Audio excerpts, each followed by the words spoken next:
বাহ, কি রোমান্টিক দৃশ্য। কি হলো, ছেড়ে দিলি কেন? সুন্দর লাগছিল তো। তোকে আমি পরে দেখছি। সরি, আমি আসলে দেখতে পাইনি। আপনি ব্যথা পাননি তো? সরি বলতে হবে না, আসলে আমিও একটু ব্যস্ততার ভিতরে ছিলাম তো, তাই ধাক্কা লেগে গেছে। It's okay. আপনাকে অনেক ধন্যবাদ আমাকে সেভ করার জন্য। My pleasure. ভালো থাকবেন, আসি তাহলে।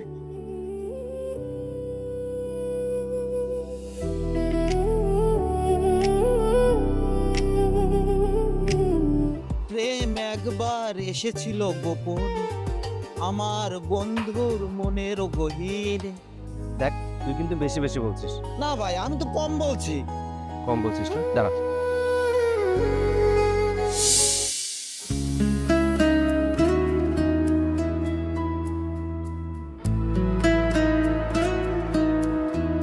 এত টেনশন করছিস কেন? সে যখন আসার ঠিকই চলে আসবে। আরে, আমি কিসের জন্য টেনশন করতে যাব? আর কার আসার কথা? মনে হচ্ছে ভাজা মাছটা যেন উল্টে খেতে জানিস না। সেদিন যে মেয়েটার সাথে ধাক্কা লাগলো তার জন্যই তো অপেক্ষা করছিস। কি যাতা বলছিস? আমি কেন ওই মেয়েটার জন্য অপেক্ষা করতে যাব? কেন অপেক্ষা করবি সেটা তুই ভালো করেই জানিস, কিন্তু আমার নাকে তো প্রেম প্রেম গন্ধ আসছে। এমন কোনো কিছু না।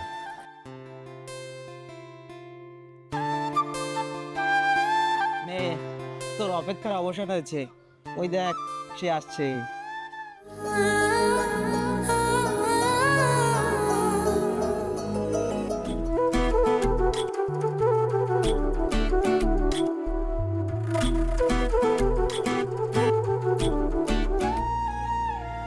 আরে আপনি কেমন আছেন? আরে, খাম্বার মতো দাঁড়িয়ে না থাকে, ভাবির সাথে কথা বল। এখানে ভাবি কে? সরি, আপনি ওর কথা কিছু মনে করবেন না। ও একটু বেশি বলে। আমি ভালো আছি। আপনি কেমন আছেন? হ্যাঁ, আমি ভালো আছি। আপনি কি এখানে কারোর জন্য অপেক্ষা করছেন? যার জন্য অপেক্ষা করছে সেই যদি বলে যে কারোর জন্য অপেক্ষা করতেন, তাহলে কি করে হয়? চুপ কর। সরি, আপনি ওর কথা কিছু মনে করবেন না। ও একটু বেশিই বলে সবসময়। ইটস ওকে, বাট আপনি কিন্তু কিছু বললেন না। আপনি কার জন্য অপেক্ষা করছিলেন? না মানে, এখান দিয়ে যাচ্ছিলাম, আপনার সাথে দেখা হয়ে গেল, কোইন্সিডেন্ট। আপনার নামটা কি জানতে পারি? সেদিন তাড়াহুড়ো করে নামটা জিজ্ঞেস করতে পারি। আমার নাম মিথিলা। আপনার নাম? আমার নাম দীপ্ত। আচ্ছা, ভালো থাকবেন। আমি তাহলে আসি। ঠিক আছে, আপনিও ভালো থাকবেন।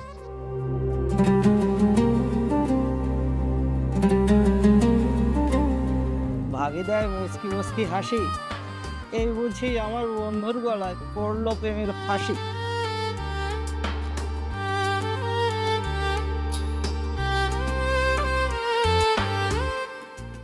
এভাবে ভাবিকে দেখে মুচকি মুচকি হাসি না দিয়ে তুই ভাবিকে তো বলে দিতে পারিস যে তুই তাকে ভালোবাসিস। তাহলে প্রত্যেক দিন এভাবে রাস্তায় দাঁড়িয়ে থাকতে হবে না। বলতে তো পারি, কিন্তু ও যদি আমাকে ফিরিয়ে দেয়, ও যদি আমাকে ভালো না বাসে, তাহলে বন্ধু আমি খুব কষ্ট পাবো। দেখ বন্ধু, এখন যদি বলিস তাহলে কম কষ্ট পাবি, আর যদি বেশি দেরি করিস তাহলে বেশি কষ্ট পাবি। আমার মনে হয় তুই ভাবিকে বলে দে তুই তাকে ভালোবাসিস। আমার মন বলছে ভাবি তোকে অ্যাকসেপ্ট করে নেবে। ঠিক আছে, প্রপোজ করে দেবো।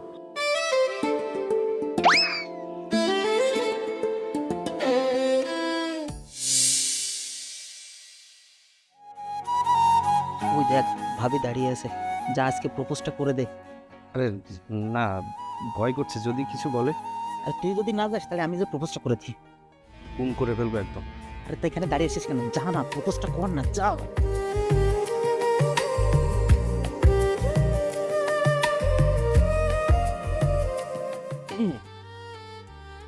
আরে আপনি এখানে? না মানে আমি মানে আপনি এভাবে তোতলাচ্ছেন কেন? কিছু বলবেন? হ্যাঁ, বলবো, এই জন্যই তো এসেছি। হ্যাঁ, বলেন। যেদিন আপনাকে প্রথম দেখি সেদিনই আপনাকে আমি মনে জায়গা দিয়ে ফেলেছি। আপনাকে ছাড়া এখন আর কিছুই ভালো লাগে না। যেখানে যাই শুধু আপনাকে খুঁজি। আপনি কি আমার জীবন সঙ্গী হবেন? আপনি চুপ করে আছেন কেন? ও, বুঝতে পেরেছি, আমার কথা মনে হয় আপনার পছন্দ হয়নি। সরি সরি, আমার ভুল হয়েছে। আমি আসি। শোনো, কখনো শুনেছো প্রপোজ করতে এসে কেউ আপনি করে কথা বলে? আগে তুমি করে বলে প্রপোজ করো, তারপর আমি ভেবে দেখব কি করা যায়। I love you. আমি তোমাকে অনেক অনেক অনেক বেশি ভালোবাসি। আমিও তোমাকে প্রথম দেখাতে ভালোবেসে ফেলেছিলাম, কিন্তু আমি একটা মেয়ে মানুষ, কি করে তোমাকে আগে বলি, তাই তোমার মুখ থেকেই শুনতে চেয়েছিলাম। I love you two.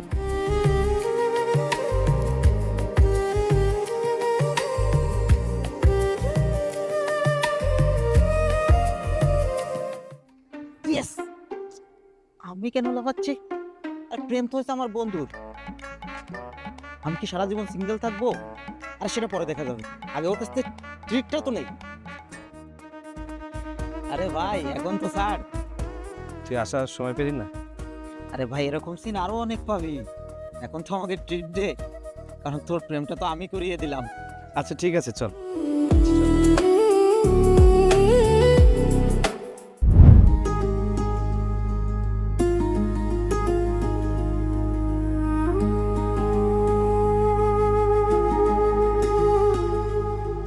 কি ব্যাপার, তুমি এত দেরি করলে কেন?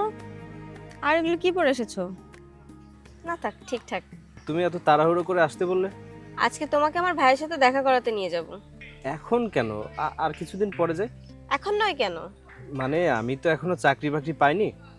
একটা চাকরি না করলে তো তোমার ভাইয়া কি কোনো বেকার ছেলের সাথে তোমার বিয়ে দেবে? আর কিছুদিন ওয়েট করতে হলে তোমাকে আমার বিয়ে খেতে যেতে হবে। কি বলছো এসব? তোমাকে ছাড়া আমি থাকতে পারবো? তোমাকে ছাড়া আমি থাকতে পারবো না।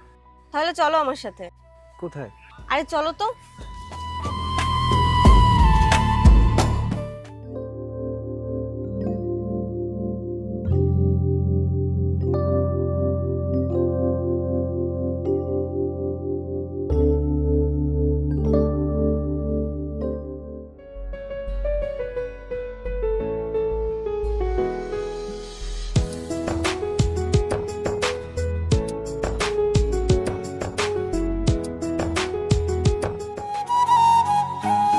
ভাইয়া, তোমাকে যে ছেলেটার কথা বলেছিলাম না, দীপ্ত। আসসালামু আলাইকুম ভাইয়া। ওয়ালাইকুম আসসালাম। তোমরা কথা বলো, আমি আসছি। দাঁড়িয়ে কেন? বসো। না ঠিক আছে, আমি দাঁড়িয়ে কথা বলছি। তো কি নাম তোমার? বাড়িতে কে কে আছেন? আমার নাম দীপ্ত। আমার বাবা মাকেও বেঁচে নেই। পড়াশোনা কত দূর করেছো আর এখন কি করছো? ভাইয়া সবে মাস্টার শেষ করেছে, চাকরি এখনো পাইনি, তবে পেয়ে যাব। চাকরি না পেয়ে বিয়ে করার সব জেগেছে। ভাইয়া আপনি এসব কি বলছেন? যেটা সত্য সেটাই তো বললাম। নাকি শ্বশুরবাড়ির টাকায় চলার ইচ্ছা হয়েছে?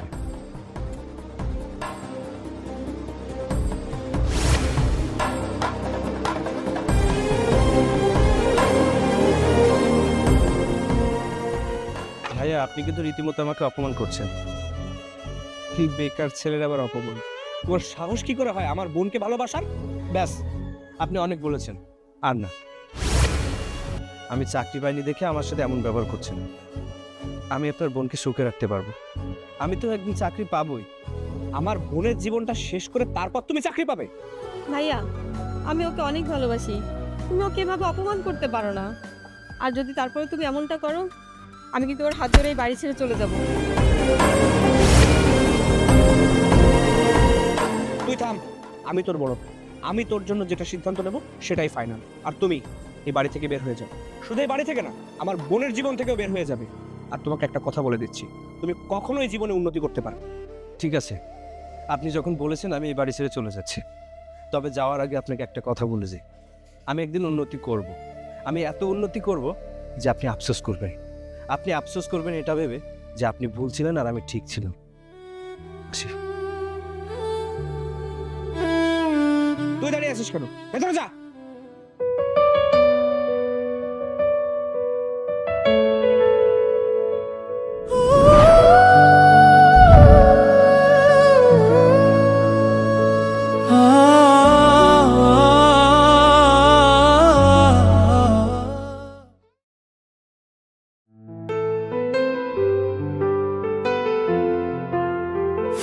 আর তুমি এই বাড়ি থেকে বের হয়ে যাও। শুধু এই বাড়ি থেকে না, আমার বোনের জীবন থেকেও বের হয়ে যাবে। আর তোমাকে একটা কথা বলে দিচ্ছি, তুমি কখনোই জীবনে উন্নতি করতে পারবে না।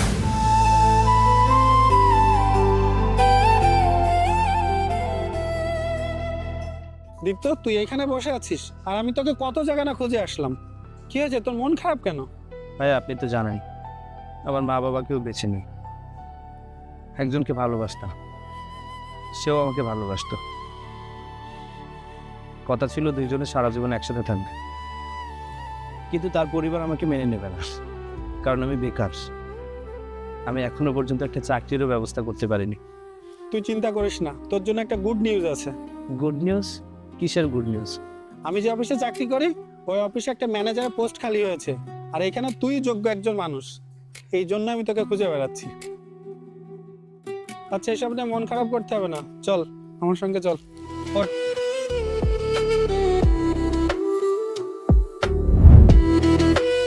ফাইনালি তোর জন্য একটা চাকরির ব্যবস্থা করতে পারলাম, তাও আবার ম্যানেজার পোস্টে।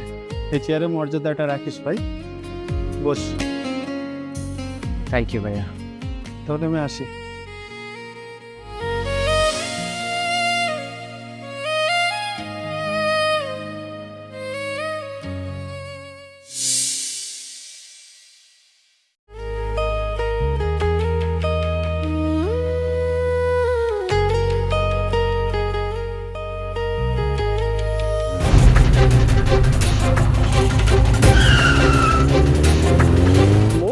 তুমি ব্যথা পেয়েছো? এই আপনার বাচ্চাকে দেখে রাখতে পার। আমি তো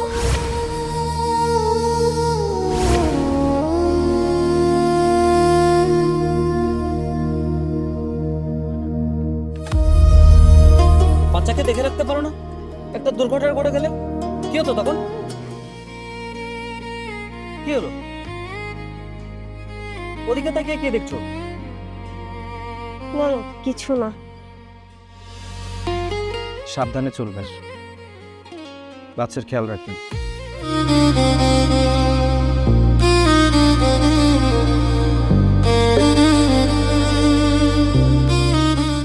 চলো বাসায় চলো।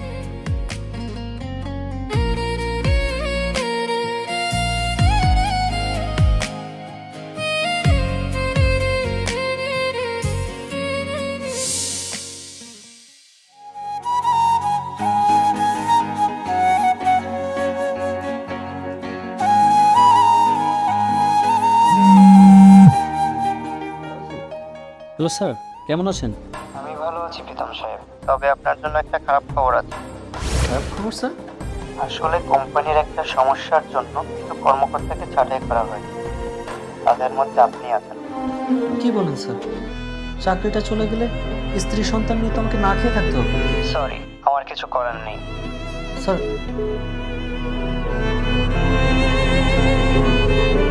কি হয়েছে তোমার?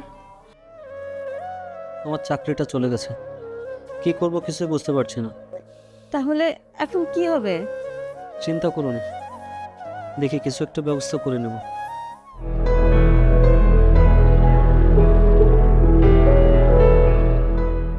ভাই, আপনাদের এখানে কি কোনো ভ্যাকেন্সি ফাঁকা আছে? না, জানতো এখান থেকে? ঠিক আছে।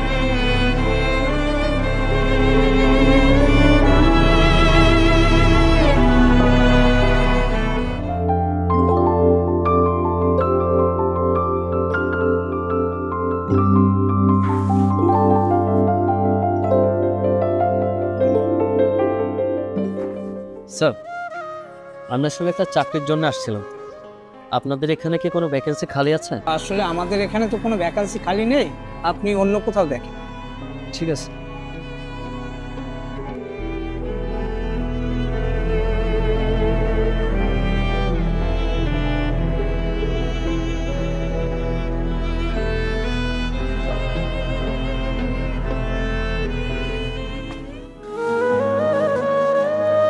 চাকরির কোনো ব্যবস্থা হলো?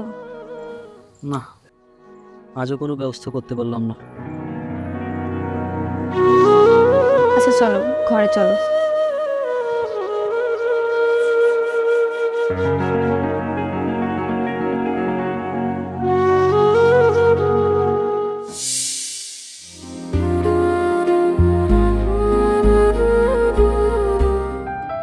Same 1 cup cappuccino.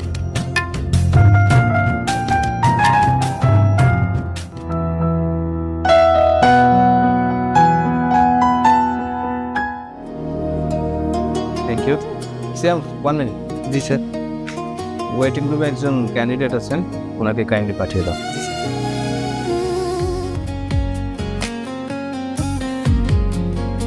স্যার আপনাকে ভিতরে রাখছি, চলুন।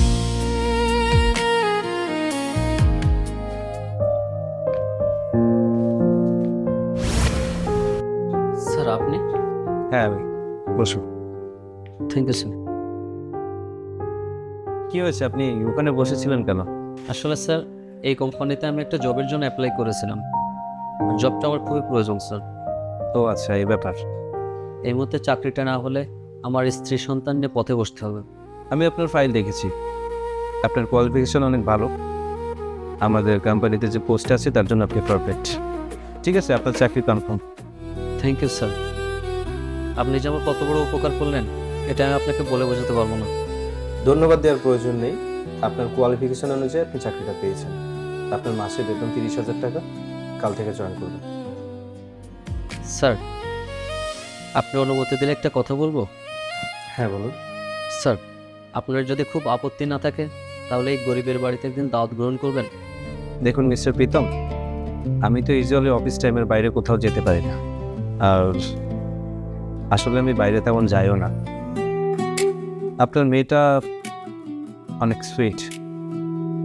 ওকে ফাইন, তাহলে অফিস আওয়ার শেষে কোনো একদিন সন্ধ্যায় অবশ্যই যাব। Thank you sir. Most welcome. Sir আসি।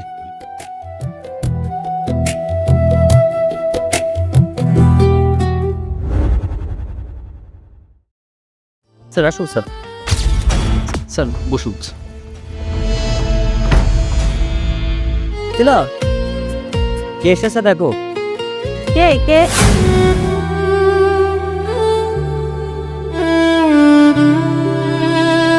স্যার এসেছে, স্যারের জন্য নাস্তা নিয়ে আসো।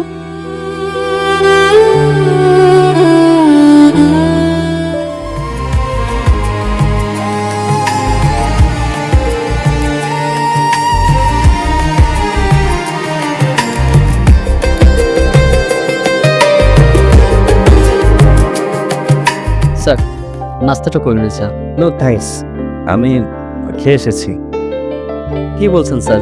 সামান্য চাই তো, আপনার জন্য তো আরো অনেক কিছু আয়োজন করেছি, সেগুলো তো খাবেন আপনি। আসলে আমি কোথাও যেয়ে কিছু খাই না, এত করে যখন বলছেন পানি খাচ্ছি।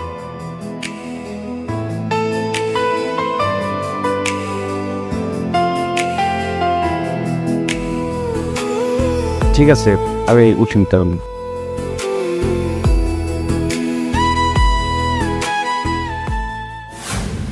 এই দেখো স্যার চাবিটা ভুল করে রেখে গেছে, আমি গিয়ে দিয়ে আসি।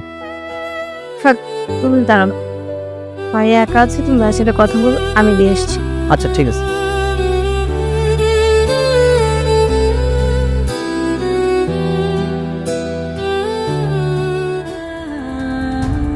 শুনো, বলো। কেমন আছো? আমি ভালো আছি, আমি এটাও জানি যে তুমিও ভালো আছো। আমি তোমার সাথে অনেক বড় অন্যায় করেছি, প্লিজ আমাকে ক্ষমা করে দাও।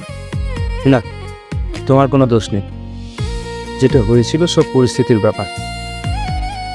তুমি চাইলে তো আমার ক্ষতিও করতে পারতে। আমি তোমাকে ভালোবেসেছিলাম। ভালোবাসার অর্থ এই নয় যে একসাথে থাকতে হবে। ভালোবাসার অর্থ হচ্ছে ভালো রাখা, সুখে রাখা। তুমি কার সাথে আছো, কোথায় আছো, সেটা আমার কাছে কোনো ম্যাটার করে না। আমার কাছে এটা ম্যাটার করে যে আমাকে ছাড়া তুমি ভালো আছো কিনা। তুমি আমাকে ছাড়া ভালো আছো, সুখে আছো। আমি ভালো আছি। ভালোবাসার মানুষ না হলেও ভালো, অন্তত বন্ধু হয়ে সারা জীবন তোমার পাশে থাকতো। ছায়ার মতো। আসি, ভালো থাকি। শোনো, বলছি